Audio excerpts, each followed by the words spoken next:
我哋抽行程啊，聽日。真㗎？喂呀！我而家咁快啲啦，抽行程。大阪？我哋幾時去啊？後日啊？一陣咯，收行李啦。連風啦嘛！我唔會信咯，今晚約咗你阿媽食飯。今晚飛啊，凌晨機啊！我講真㗎。呢個都唔會出片啦，咁樣衰，我唔會俾你出片。你抽多個啦。真㗎？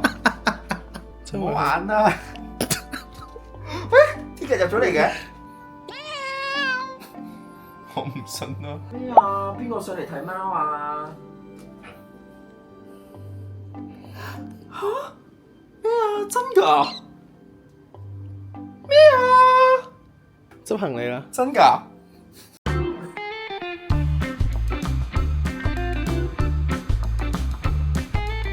冇諗過咧，我今朝12點啦，仲攤喺張床度睇緊書啦。12個鐘頭之後咧，我已經嚟到機場啦。好多謝平時大家睇片背後嘅攝影師俾呢個咁大嘅驚喜我啦。咁真係我其實咁大個人咧，好似真係未試過喺日本度過生日嘅。今次咧其實咧就係4日3夜嘅行程嚟嘅啫。咁咧所以我哋就搭呢個凌晨機啦。而家係12點幾嘅啫，所以我啱啱生日嘅咋。咁咧好彩咧大阪咧我都幾熟架步嘅，因為咧我係好少尤其是啦開始咗 YouTube channel 之後咧，我係未試過唔 plan 行程咁樣去旅行嘅。攝影師話佢已經安排咗啲餐廳俾驚喜我啦，咁但係咧佢都話會有啲時間咧係俾我去自由發揮嘅。咁我已經晏晝咧已經忙住呢個執行李啦，所以咧我係真係冇乜時間去揾餐廳㗎啦。咁但係咧，咁我自己咧都有啲餐廳係上一年去大阪嘅時候咧，我係冇食到嘅。咁所以咧，希望今次呢一個4日3夜咧，我有時間去晒我所有想去嘅餐廳，同埋帶大家去我平時行開街嘅地方行街買衫啦。好啦，唔講咁多啦，我哋去到大阪再見啦。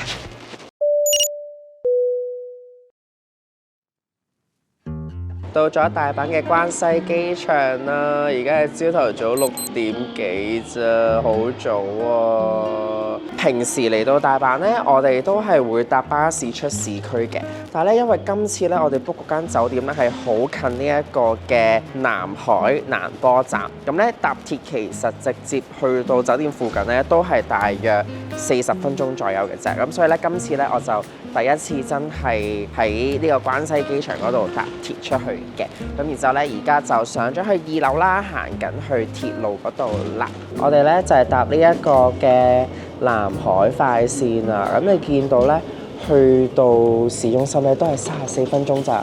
我哋應該係買咩啊？特急券啊？南海線係咪難波啊？好，入到嚟呢一個畫面咧，你會見到我哋揀咗我哋呢一班車啦，7.06分啦。大人咧就係2個啦。咁下面呢度咧就係你可以揀普通座位定係商務座位嘅。咁我哋就揀商務座位啦。商務座位咁我哋就揀2個一齊坐嘅位，咁就33、34啦。咁就揀呢一個2個大人咧商務座位咧。其實都係3120 yen 啦，咁如果係你揀普通座位嘅話咧，其實係2700 yen，咁係相差400 yen 左右。其實每個人係爭可能10蚊港紙嘅咋，所以咧我好強烈建議大家咧，如果想坐得舒服啲嘅話咧，記得係揀商務座位啦。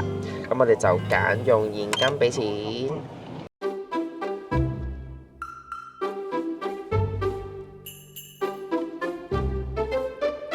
呢架車廂咧超新啦，同埋咧真係好闊落啊！呢一個商務客位，睇下仲舒服過喺飛機啊，仲可以挨後添啊！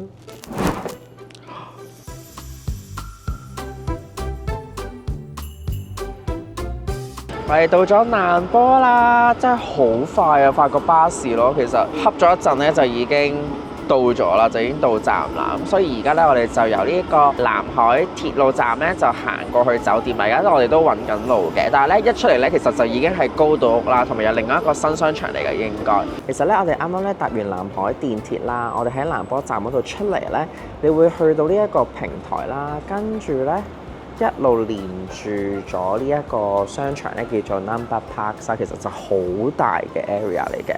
佢呢個成個平台咧，好似接駁住咧好多唔同嘅生活圈咁樣啦。咁然之後咧，你會見到咧，我哋呢個平台再直行咧，等等呢一度咧就已經係我哋嗰個酒店啦，就係 Santana Grand 酒店啦。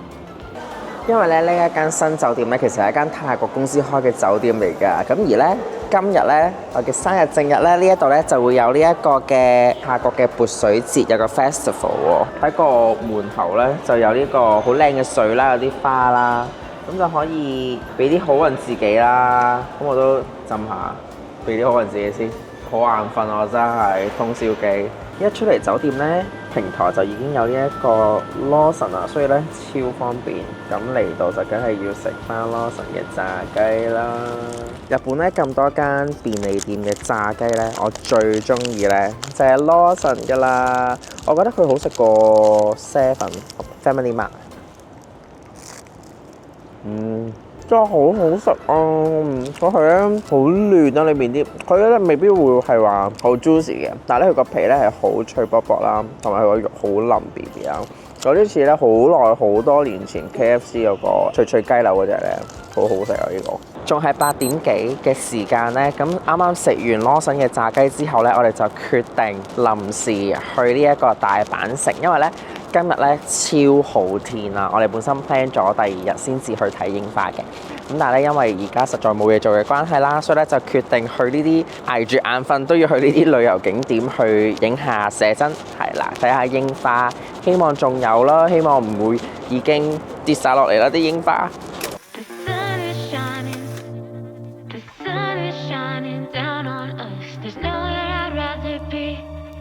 喺我哋入咗嚟呢個西之丸庭園啦，咁咧其實咧佢嘅買嘅飛咧，佢係有個 combo 咧，係連埋嗰個天守閣，係啦。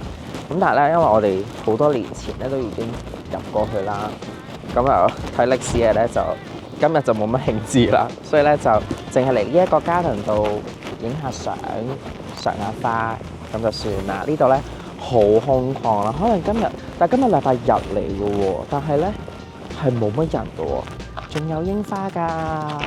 雖然咧眼望落去就好似已經凋落咗好多，但係咧向前行，我諗應該會有啲密啲嘅，咁都會影到靚相嘅。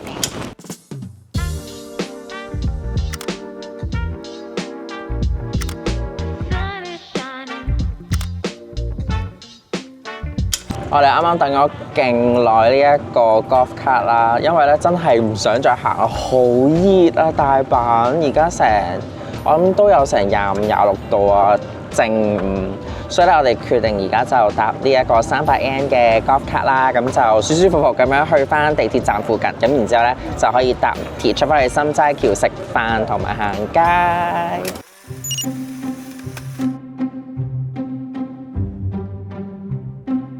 通常咧，我哋落機去到日本咧，第一餐咧都係會嚟食拉麵先嘅。咁然之後咧，我哋本身咧，我哋去完大阪城嗰邊啦，跟住我哋就翻嚟心齋橋，因為我哋晏晝咧都喺心齋橋附近行街啊嘛。咁我哋就喺 Google 度 search 附近有冇啲咩拉麵係比較高分好食咧，就揾到呢一間咧叫做頓屋嘅拉麵喎。嚟到之後咧就要買咗飛先，之後再入嚟排隊。咁我啱本身咧係拎住張飛嘅，咁我哋嗌咗一個全家福拉麵啦。咁咧佢嗰個拉麵咧，佢呢度應該 signature 係有辣味嘅，咁但係咧我就嗌咗一碗辣，一碗唔辣嘅，係啦。咁而家就排隊等緊入去食啦。其實咧我哋排呢間頓屋咧都唔算排咗好耐，我哋排咗5分鐘左右啦，咁就有得入嚟坐啦。因為咧其實佢出面咧有啲係露天咁樣嘅位咧，但我見到上面好多烏蠅啊，所以你如果佢叫我坐出面嘅話，我一定唔會坐嘅。入到嚟咧，我第一個感受係個味道好濃烈啦，但係真係有種好濃嘅豬騷味啦。咁所以我唔知啊，因為有人講過話，其實如果入到嚟嗰間拉麵鋪係越臭嘅話咧，佢嘅拉麵湯底係越好食嘅，我就唔知啦。咁所以咧，而家拉麵啱啱到咗啦，我嗌咗一個原味嘅，呢個就係原味，試咗原味先。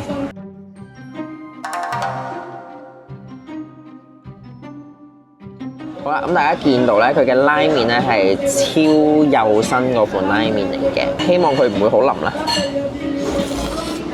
有咬口，佢個麵底係其實幾彈牙嘅，湯底咧 exactly 就係超級濃嘅豬骨湯味，超濃，但係又你唔會覺得佢好鹹或者確口嘅，但係係好濃嘅豬味。叉燒因為肥豬肉夠多啦，所以好腍同埋好香啦。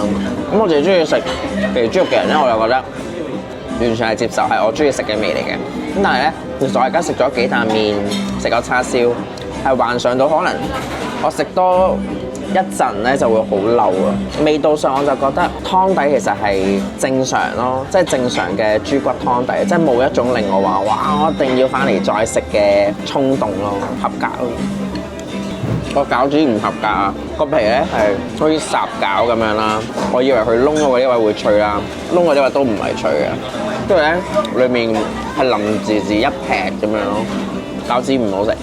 嚟到心齋橋啦，啱啱食完拉麵，其實咧係可以行下 Parco 啊，行下大院嘅，咁但係咧今次我哋就比較有目的啦，因為係要去揾Issey-Miyake 嘅總店喺大阪嘅，咁然之後咧，其實呢個 area 咧附近有好多珠寶啊，好多大品牌啦，咁然之後咧 CDG 嘅大阪店同埋 Issey-Miyake 嘅佢叫做船場店咧，其實係好近嘅，咁所以咧我哋而家就去咗睇 Issey-Miyake 先啦。其實晏晝都係行街為主噶啦，我哋都掙扎緊究竟一陣翻唔翻去酒店 check in 休息一陣先，因為始終真係冇瞓覺咁滯，係飛機係啦，咁但係而家有得行街咧，就精神翻晒啦。我哋揾到啦！呢一個區呢，其實要去到好入嘅內街嚟㗎。跟住呢，我喺度諗啦，因為附近都唔似係會有啲大品牌啦。但係咧，你又會見到呢一棟棟突然之間呢就會有一個品牌，突然之間有一個品牌咁樣咯。佢就唔算係好集中嘅，同埋入到去呢係比較偏僻同埋冇乜人嘅。但係呢一間 Issey-Miyake 好大間，我諗佢所有系列呢，喺呢一個位咧都有嘅，佢仲有2、3層添，超大間哦，可以慢慢行咯。我而家入咗嚟試 Issey-Miyake On This 嗰條 line 嘅 T-shirt 同埋佢條最新一季嘅淺綠色褲，我覺得好靚啊！呢隻淺綠色勁深啊，勁春夏咧，見到我戴緊呢個頭套係因為咧我化咗妝啦，所以咧要好尊重翻呢一度嘅文化嘅，我都唔想整污糟佢白色衫啦。咁我覺得係呢件白色 T 看似平平無奇啦，但係其實咧佢嘅 cutting 咧係條線係向前嘅，所以咧個感覺係會再拋向前嘅感覺嘅，同埋個 cutting 係 oversize 啲嘅。然之後咧，我試埋嗰件同一個顏色嘅西裝外套先。我試咗一套啦，跟住咧我襯埋我喺福岡買嗰對 Salomon 同 CDG 嘅波鞋啦，超襯。但係咧佢全部碼咧都係得翻最後一件啫，掙扎緊。啱啱咧喺 Issey-Miyake 咧試咗一套我好中意嘅衫啦，但係咧始終我覺得靚係靚，但係正價要買一個咁特別嘅顏色咧，我就未必會捨得啦，咁所以試咗個 feel， 再可以諗下或者等下嘅。咁然之後咧，我哋行翻出嚟心齋橋呢邊咧，就係 CDG 啦，好大間 CDG 啊，同埋咧要排隊喎。我唔知道呢一度係淨係排 play 啊，定係入去都要排咯。咁所以我哋照排咗先咯。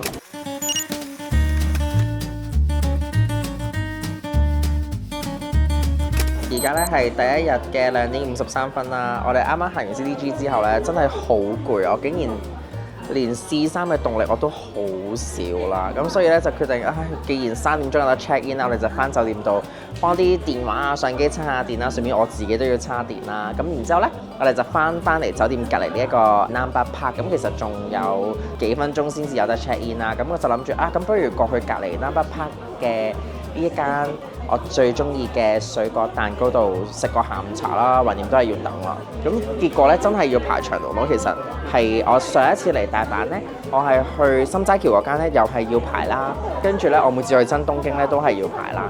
咁所以咧，其實我係嚟到東京同埋大阪咧，我係一定會食嘅水果蛋糕嚟嘅。係啦，好期待啊！終於都可以食翻啦。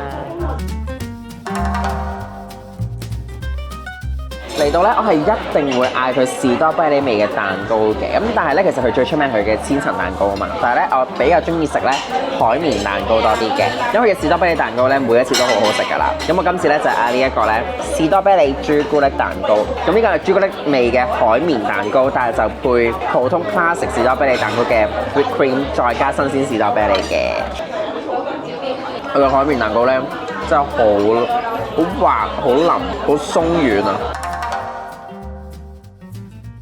我哋第二個嗌嘅蛋糕咧就係呢個摩卡蛋糕啦。咁咧，因為我喺1月去完澳洲翻嚟之後咧，我就迷上咗飲咖啡啦。咁所以咧，對於咖啡味嘅嘢，其實我不嬲都中意嘅。咁嚟到我竟然見到佢有摩卡蛋糕，咁所以就決定試下啦。我覺得佢最特別咧，一眼望落去咧，佢就係有啲咖啡嘅啫喱喺嗰度嘅。哇！佢係有嗰種咖啡嗰種咬落去咖啡豆個香味喎，佢唔係假嘅咖啡味喎，好好食啊呢個！咁望落去咧個樣唔係好吸引，但係要講味道嘅話，佢好食過啱啱嗰個士多啤梨朱古力蛋糕，因為好好食啊！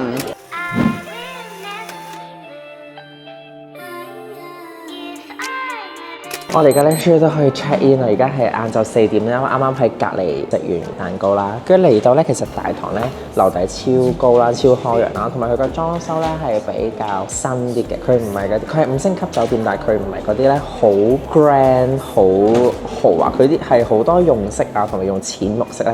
咁個感覺係會 fresh 好多嘅，同埋咧我要讚咧呢一度每一個服務員咧都超 nice， 佢哋嘅態度啦，同埋講英文係好流利咯。Thank you。Hello， 歡迎嚟到 Centara Grand Osaka 呢一間全新嘅5星級酒店。我哋入嚟睇下我間房啦。咁入到嚟咧，你會見到咧係一個好簡單嘅玄關位啦。呢一度咧就會有一個直身鏡啦。然之後咧，呢一度咧就係乾濕分離嘅廁所嚟嘅。係啦，咁好簡單啦。咁然之後咧，佢嘅星盤咧，其實係放我喺走廊呢一個位嘅，咁就唔係連住個廁所嘅。咁然之後咧，我覺得咧都夠大嘅。對面呢一度咧就係浴室啦。咁浴室嘅配置咧，其實有一個 rain shower head 啦。但係咧，日本嘅廁所最好就係佢一定係會有浴缸嘅。呢一度咧就係好簡單，有一排衣架啦。咁入到嚟房咧，我覺得咧都係啦。以日本嘅酒店 size 嚟講咧，我覺得呢間酒店咧係剛剛好，唔係話太大，亦都唔會太細咯。咁然之後咧，呢一度就會有個櫃去俾佢哋放翻行李架啦。然之後咧，呢一度咧就係一張 king size bed， 好簡單。呢度就係個 mini bar 啦。咁每一日咧，佢就會有2支樽裝水嘅，但係佢就用玻璃嘅。咁然之後就咖啡機啊，下面咧就係雪櫃啦。咁都冇乜特別啦，係有埋咧呢一個大電視啦。我呢個電視好就係你可以直接用佢嘅遙控器咧，就會撳 YouTube， 咁就可以直接喺個電視機上面睇 YouTube 啦。例如睇 To Do Chris 啦。好，咁個景色咧其實都好開揚嘅，就望住大阪嘅城市景啦。其實我哋而家就喺13樓。以一個 basic 嘅 standard room 嚟講咧，我覺得有呢一個景觀咧已經係好舒服啦。加埋今日有好好嘅天氣啦，所以咧心情超好。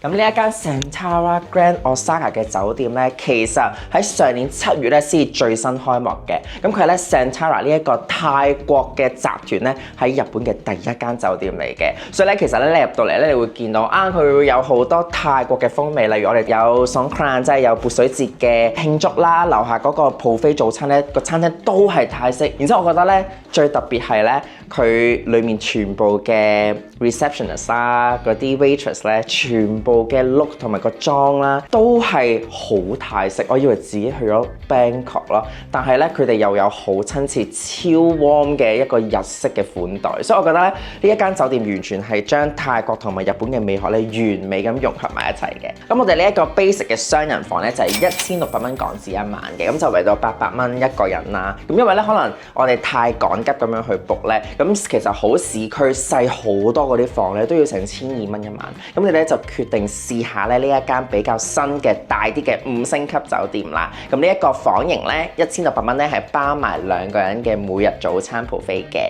咁如果想知道個早餐 buffet係點嘅話咧，就記得跟埋我落去啦。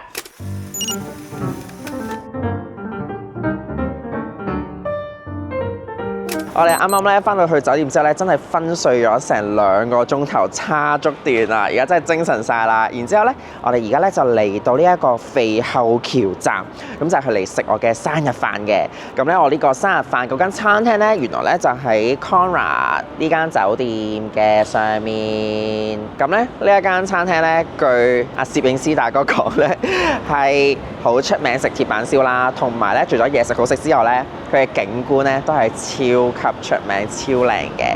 咁間餐廳就係喺呢一個酒店嘅40樓，咁所以咧好期待食鐵板燒啦！我哋而家入去啦，好靚啊！大家睇下我一出 lift 之後望到個景色，哇，超靚啊！跟住咧仲有可以喺呢一度打卡喎，因為咧大家見面到咧呢度咧有人結婚啊，所以佢哋好開心咁樣喺度影緊兄弟照啊！好靚啊！呢個景，淨係出嚟大堂已經咁靚啦。我哋就嚟遲到啦，而家要入去餐廳先。希望出嚟呢，仲有咁靚嘅景可以睇啦。我哋坐低咗啦，跟住你睇下後面個景色超靚啊！我哋就望住一個咁靚嘅景去食鐵板燒，我覺得食物質素好似突然之間變咗其次咯，即係呢個氣氛、呢個環境係一流，同埋 so far 所有 Riches 哥哥姐姐都超 nice 係啦，所以好期待啊！因為咧，我哋一張鐵板燒台啦，隔離就係有班韓國人咧，佢哋都食得即係好香啊，聞到，所以好期待啊！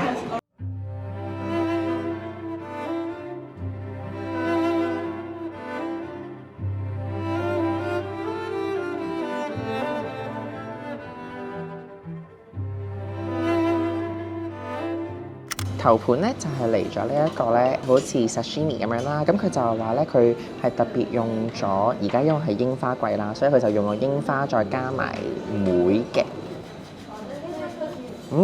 雖然咧，我又唔係好知道櫻花係咩味。佢呢一個魚咧，撈埋佢呢一個 sauce 咧，好好食喎。本身魚已經有鮮味啦，但係咧佢只不過好微微嘅調味嚟嘅啫，嗰個汁好 fresh 咗。呢個係個前菜嚟嘅啫。終於咧有第一道牛食啦！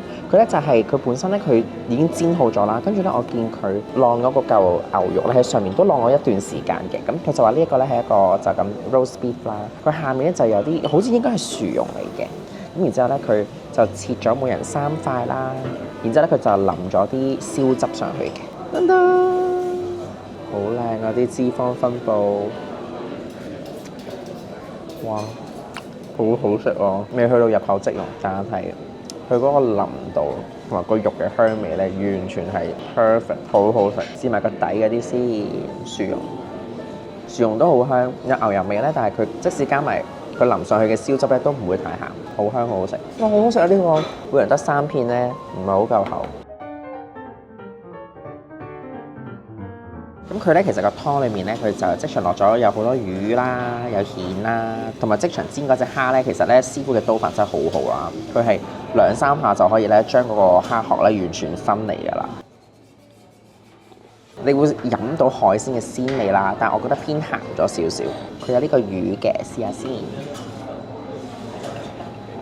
個魚係個肉質好鮮啊，所以食落去我覺得係似好高級嘅蒸魚嘅做法咯，反而係唔似煎過，因為可能佢加咗落去個湯底度咧，變咗冇鐵板燒香口個感覺，但係你會食到好鮮嘅魚味，呢個肉質又好好食咯，個魚好好食啊！試埋個蝦先，哇，好彈牙隻蝦，因為咧。佢放落個鍋爐嘅時候咧，我本身已經有啲少少失望，就係咁你煎完隻蝦，再放落個湯度，咪唔香咯，咪淋晒咯。但係唔係啊，好彈牙呢一個。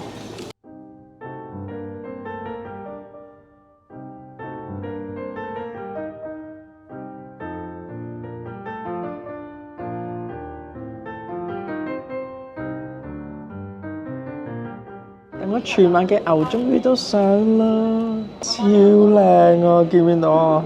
好靚，佢做到咧係每一樣蔬菜咧都圍住個圓碟啦，跟住中間咧，因為我哋兩個餐啦，我哋一個餐就嗌咗西冷啦，另一個餐咧我哋就嗌咗菲力嘅。咁然之後咧，我哋就話可以 share 嘅，咁之後佢就每一個碟咧都會有菲力同埋會有呢一個西冷嘅。咁我望落去佢生嘅時候咧，其實個西冷咧個脂肪咧係多啲啦，同埋係個紋理係靚啲嘅。但係咧，我啱啱咧已經忍唔住咧偷食咗一粒菲力咧，好腍、好香、好好食啦！呢一個咧就係個西冷啦，鮮嫩嘅粉紅色啦，然之後你會見到佢嘅油脂分佈咧係好靚嘅。我決定唔加任何嘢，直接照食。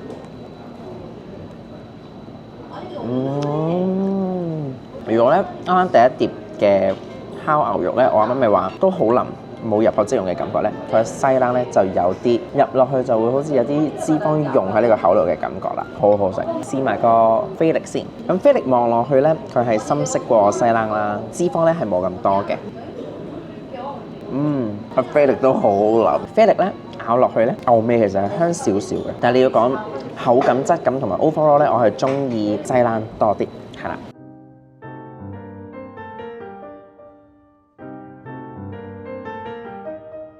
我哋食完嗰個主菜嘅牛之後咧，其實咧佢仲會有一個飯嘅餐啦。咁咧就係一係咧就係呢一個蒜片牛肉炒飯啦，一係咧就係一個牛骨髓嘅茶漬飯嘅，超香啊！呢個蒜片牛柳粒炒飯，我係望住佢仲要打蛋漿再加豉油啦。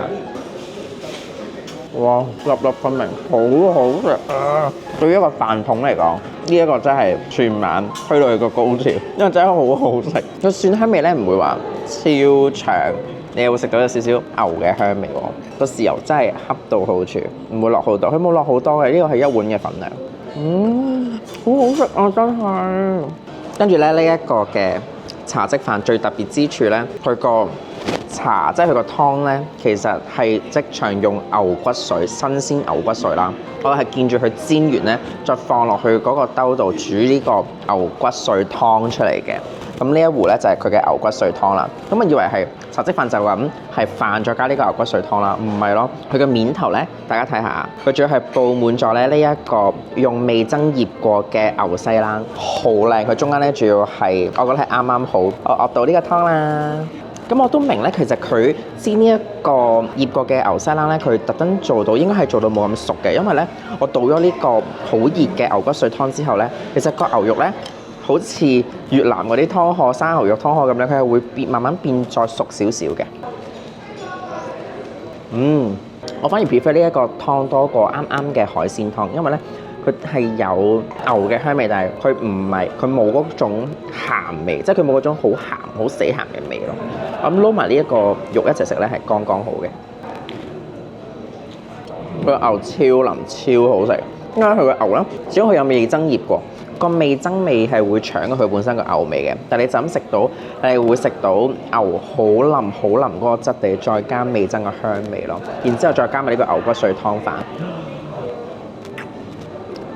我會 prefer 呢一個多過炒飯嘅，因為炒飯都好香蒜味。但係如果你想食真係牛嗰個精髓嗰個味嘅話咧，我建議大家如果嚟試呢一個 set 嘅話咧，揀呢個牛骨髓茶漬飯，好好食。哇！有我呢一個 special 嘅生日甜品盤啊！咁有水果啦，同埋有呢一個 tiramisu 㗎。個餐咧應該就冇 tiramisu 嘅，同埋有呢個好靚嘅生日牌啊！今晚好完美啊！多謝攝影師安排咁大嘅驚喜，同埋安排呢一間咁正嘅餐廳，好建議大家嚟大阪一定要嚟試呢一間係 Conrad 40樓嘅莊，好好食啊！多謝你哋陪我過咗一個咁驚喜又幸福嘅生日。之前咧可能好多觀眾認識我咧都因為旅行嘅專題片，今次呢一條咧係我第一次用旅遊 vlog 嘅形式咧去呈現俾大家睇嘅。唔知道你哋中意邊一種多啲呢？記得留言話俾我聽啊！嚟緊呢個大阪之旅咧仲有2集嘅 Day 2咧，我就會去京都追櫻食米芝蓮級數嘅隱世甜品，唔少得咧就梗係去發掘埋當地嘅時裝小店啦。想睇更多靚相嘅話咧就記得 follow 埋我 IG 啦。我哋下條片再見啦，拜拜。